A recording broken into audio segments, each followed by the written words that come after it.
Swieqi is a locality which, in my opinion, is undergoing its second phase of construction. First phase of construction started in the late 60s, where there were, villas, terraced houses, and then later on, just ground floor, first floor is late 60s, no, nothing at all, not even the chapel. Now it's undergoing what I call the second phase of construction, where the houses and the terraced houses and nice villas are being dropped and making way for large blocks of apartments. Yes, so the population has obviously exploded to now over 10,000. Those are the registered population, and not the foreigners living here. And it's become very popular for rental purposes. Besides, a lot of students, these foreign language students, take up accommodation in this area. And this is basically because most of the schools are in this area as well. Besides the 10,000 residents, then increases much further, especially during the summer months, because of these amount of foreign students living in the locality. Some living in flats, and others living with residents. Most of these people obviously go to Parcheville. I mean, if you stay around in the evenings, you see loads walking down into Parcheville. I imagine you also have people coming, Maltese people coming, looking for parking. Definitely, definitely. Yes. Besides people living in the locality. Besides people living in the locality. So it's not just foreigners. Obviously, all this is bringing this strain on the community, on the locality, local. This is a residential area, and when these people are walking back at night, 5 o'clock in the morning, 3, 2, we hear them, not even in the area where we live. Then if they're walking in 3 or 4, even just talking in the residence, you're going to hear them.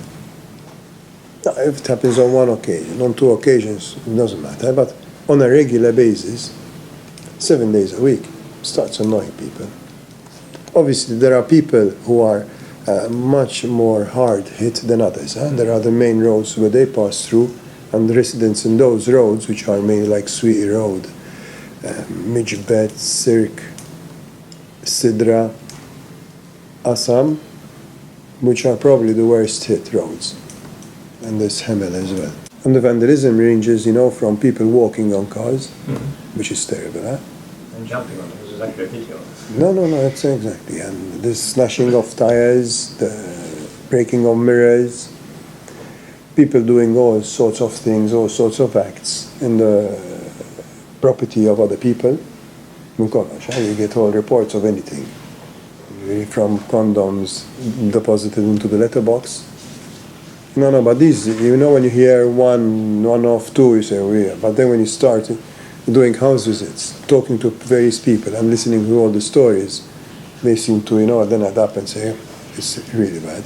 Now you live in your home, your own sweet home. You return home from work for, to relax and to at least spend the rest of the day in peace and quiet. When you're living in this area, you're living in a tense situation. Your ears are open for all the noise that's going on outside, just in case anybody does anything wrong, to your property or to your vehicle. I don't think that's a very happy situation, is it? When you're living in quite an expensive area. In fact, when you see comments on Facebook, some people say, I don't know why I'm paying so much rent, to live in this area of disturbance. This is a fact. Things are going to get worse because the population is increasing. Whereas before, for example, we knew where students were located, because there were certain areas, which housed students. Now this is spreading all over the locality, because there are flats which are being let out to students, whole blocks of flats.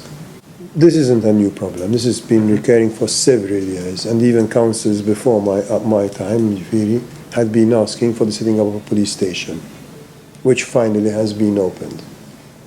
The previous government had built the premises. There's a new civic center and had built premises. And this government, 1 year after taking office, did open the police station. And obviously, in my opinion, things have improved. All we have to do now is to beef up the station. Now, after a few months, we've already been given the services of a police car. But what happens is that when the police go to patrol, the station is closed. So obviously the residents now would like to have the station open at all times during the day. But I must admit it was already a very big step forward.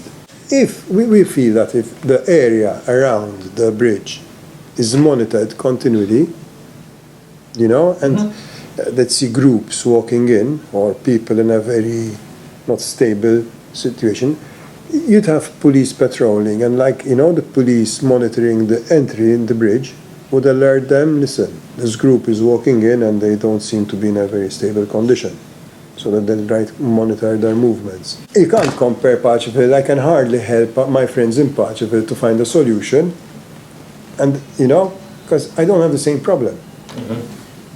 They have a very big problem. I wonder, but residents there living, who actually live in the heart of it.